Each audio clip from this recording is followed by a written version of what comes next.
Perkenalkan, saya Ari Ramanda Harjo dengan NIM 411241092 dari Program Studi Teknik Informatika. Pada hari ini akan mempresentasikan hasil analisis dan pengerjaan ujian tengah semester untuk mata kuliah Statistika dan Probabilitas. Presentasi ini mencangkup beberapa bagian utama mulai dari analisis data kemacetan, perancangan algoritma, implementasi kode, hingga pengujian hipotesis logistik. Mari kita mulai dari bagian yang pertama.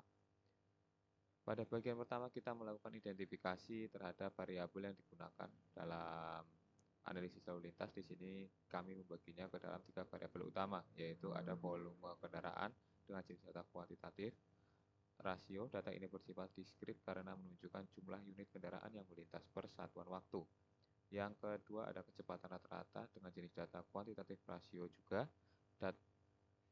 namun bersifat kontinu karena mencerminkan kelancaran arus lalu lintas dalam angka yang bergerak fleksibel. Yang ketiga ada persepsi masyarakat. Kita mengkategorikan sebagai data kualitatif ordinal karena berbentuk peringkat yang menunjukkan tingkat ketidaknyamanan pengguna jalan.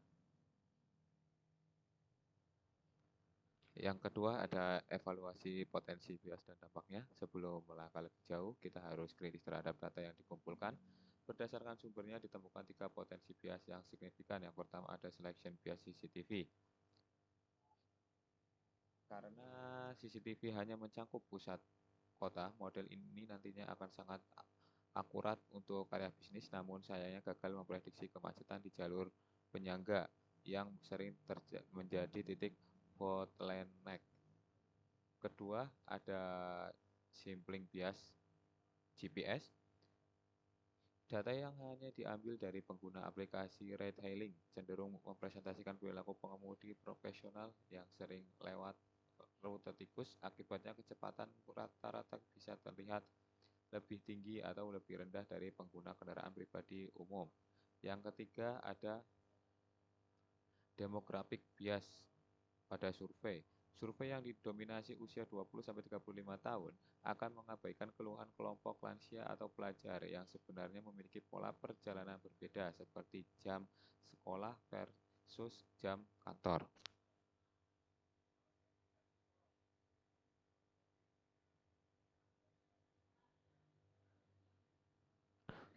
Yang ketiga ada rancangan algoritma indeks kemacetan.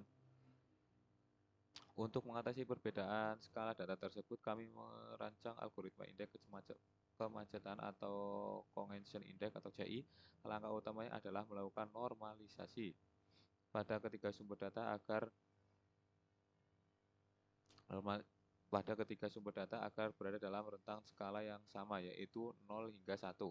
Khusus untuk data kecepatan, kami melakukan konversi secara terbalik, inversi. Mengapa? Karena nilai kecepatan yang rendah justru menunjukkan tingkat kemacetan yang tinggi.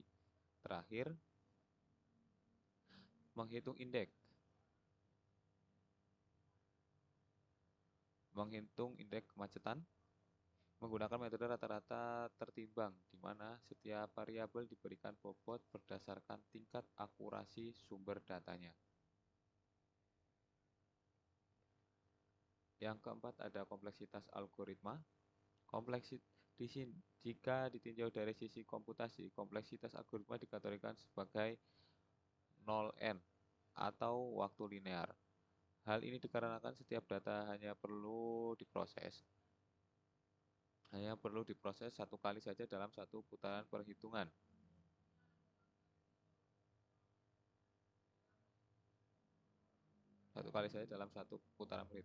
Struktur yang sederhana ini sangat menguntungkan karena sistem dapat memproses data dalam jumlah besar secara cepat, mendukung pengambilan keputusan secara langsung atau real time.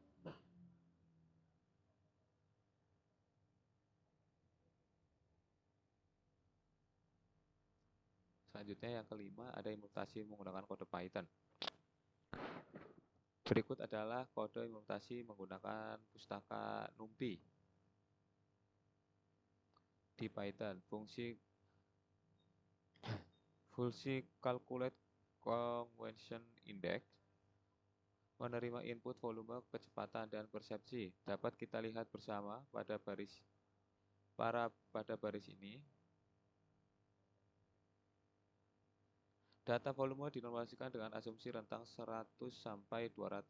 Kecepatan dinormalisikan terbalik dengan asumsi kecepatan normal 40 km per jam. Dan persepsi diasumsikan dari skala 1 sampai 10. Bobot yang kami berikan adalah 50%. Untuk GPS 30%, untuk CCTV dan 20% untuk 20%-nya untuk survei. Rumus akhirnya adalah C sama dengan 0,3 kali V normal ditambah 0,5 kali S normal ditambah 0,2 kali P normal. Ketika diuji dengan data sampel, kode ini berhasil mengeluarkan nilai indeks kemacetan per periode beserta rata-ratanya.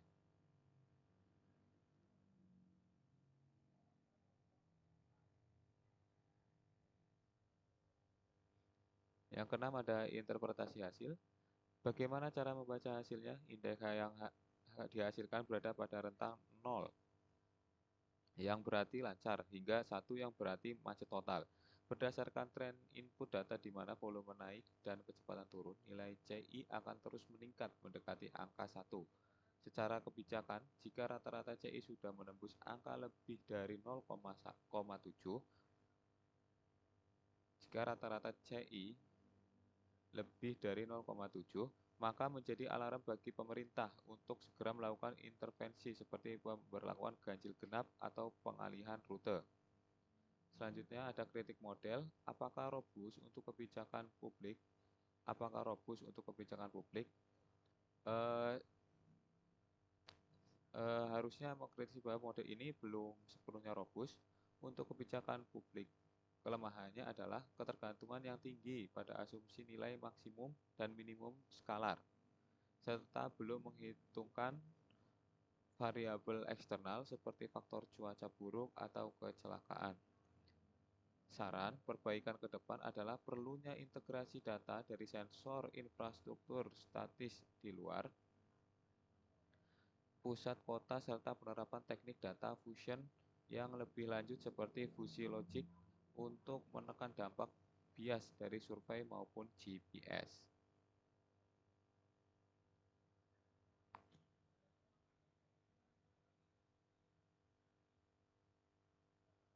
Selanjutnya untuk soal nomor 2, bagian A, ada perhitungan statistik deskriptif. Sekarang kita berpindah ke studi kasus yang kedua ya, yaitu analisis waktu pengiriman logistik.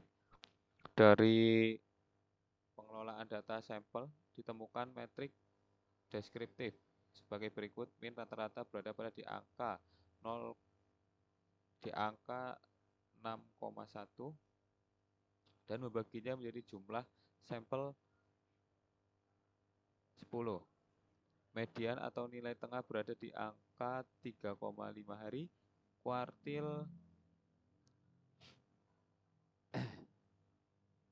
Kuartil 1 atau Q1 bernilai 2 hari dan kuartil 3 bernilai 8,25 hari.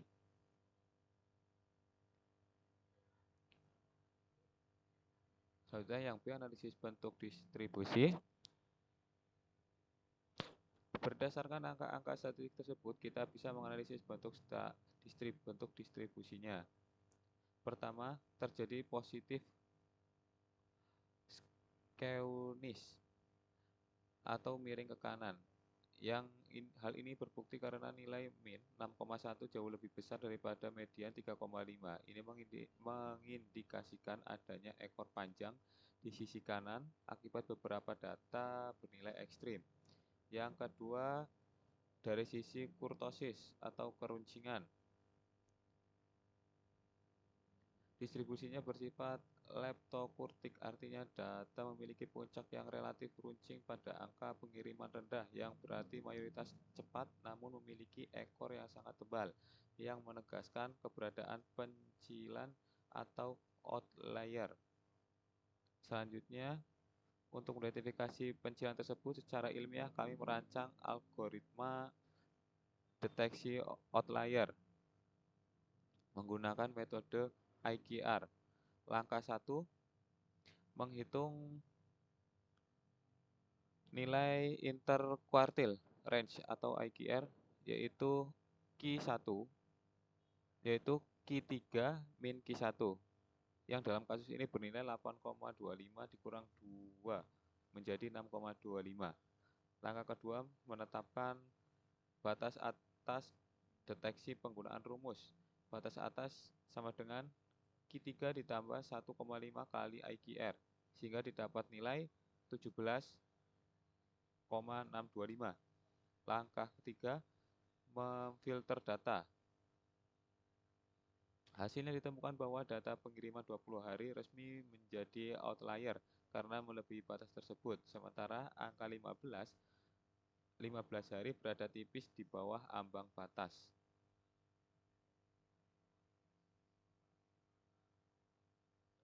Berdasarkan kondisi data ini, median adalah matriks yang paling tepat digunakan. Yang paling tepat digunakan sebagai KPI utama perusahaan. Mengapa? Karena median terbukti resisten dan kebal terhadap nilai ekstrem, sehingga lebih akurat menggambarkan pengalaman mayoritas pelanggan yang sebenarnya selesai kurang dari 4 hari. Sebaliknya, min tidak disarankan. Angka rata-rata 6,1 hari memberikan kesan performa opsional yang buruk. Padahal, itu hanya terdongkrak oleh 1-2 data ekstrem saja. Selain median, kami menyarankan penggunaan service level agreement persentil seperti P90 untuk memantau batas aman pengiriman. Dampak bisnis dari statistik ini sangat nyata terhadap persepsi publik.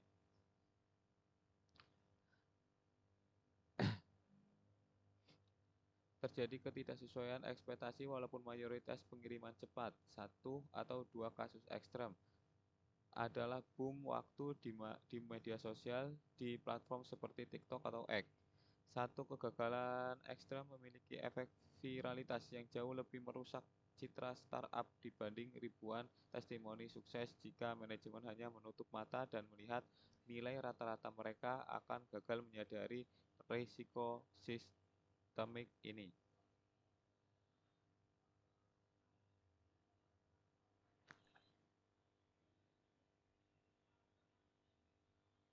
Selanjutnya kita masuk ke analisis perbandingan. Perbandingan dua proyek energi, yaitu proyek A dan proyek B. Berikut hasil perhitungan statistiknya. Proyek A memiliki nilai 51,6 MW, variansi yang sangat kecil yaitu 1,3 dan standar defisiensi sebesar 1,14 MW. Proyek B memiliki nilai min 45 MW namun dengan variansi yang sangat besar yaitu 775 dan standar defisiensi mencapai 27,84 MW. Dari data tersebut, analisis resikonya sangat jelas. Di sini, proyek A memiliki resiko yang sangat rendah karena standar defisiensinya kecil, menandakan output energi sangat stabil dan konsisten setiap hari. Sedangkan proyek B memiliki resiko yang sangat tinggi. Standar defisiensi yang besar mencerminkan fluktuasi ekstrem. Produksi bisa melonjak tinggi tapi juga merosot drastis. Ketidakstabilan ini menciptakan ketidakpastian operasional yang berbahaya bagi arus kas investor di masa depan. Untuk memilih proyek terbaik secara otomatis, kami merancang algoritma keputusan dengan menghitung Coefficient of Variation atau CV, yaitu standar defisiensi dibagi dengan min. Logika dasarnya, proyek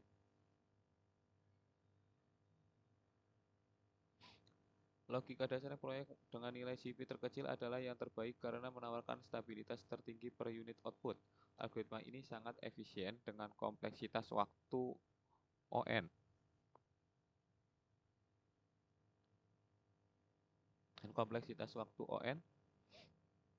Karena perhitungan hanya memerlukan satu kali literasi data serta kompleksitas ruang 01 jika dilakukan secara streaming karena hanya menyimpan variabel akumulator di memori.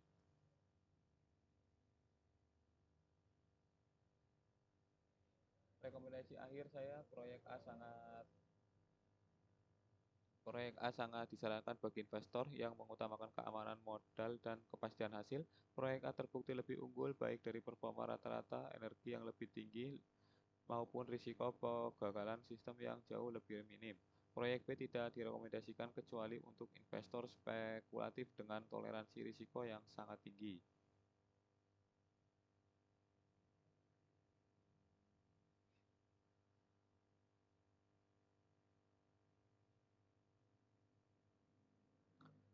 Pada bagian pembentukan tim proyek AI terdapat 10 kandidat. 10 kandidat, 6 ahli geospasial dan 4 ahli statistik. Jika kita membentuk tim beranggotakan 5 orang, total kombinasi secara keseluruhan adalah 225 kemungkinan. Jika manajemen memasyarakatkan minimal harus ada 3 ahli geospasial dalam tim tersebut, kita menghitung total kombinasi untuk tepat 3, 4, dan 5 ahli geospasial.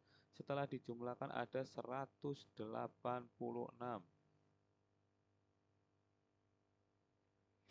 ahli geospasial. Setelah dijumlahkan ada 186 kombinasi yang memenuhi syarat sehingga diperoleh probabilitas sebesar 73,8%. Secara alami, jika pemilihan dilakukan acak, tim akan cenderung dominasi ahli geospasial. Ini bagus untuk sisi teknis pengembangan AI, namun ada risiko sebesar 26%, 26,2%.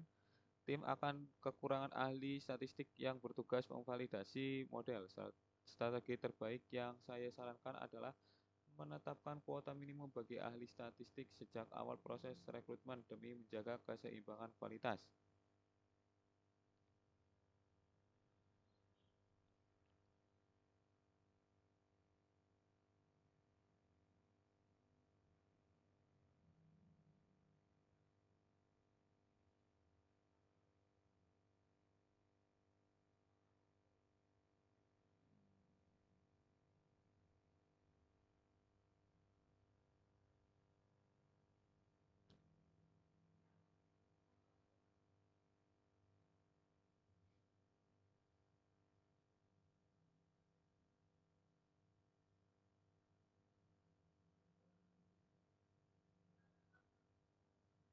Terakhir, kita melakukan uji hipotetis.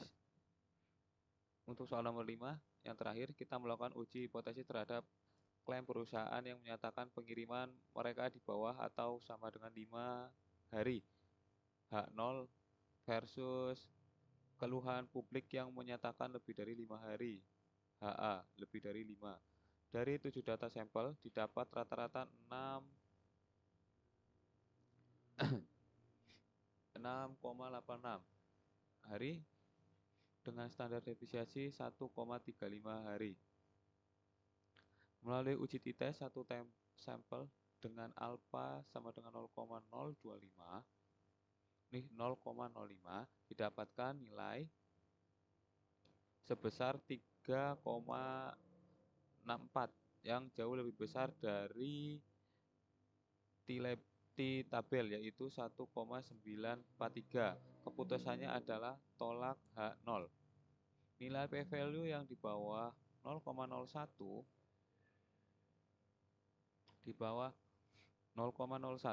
membuktikan bahwa klaim perusahaan tersebut secara statistik salah dan tidak terbukti.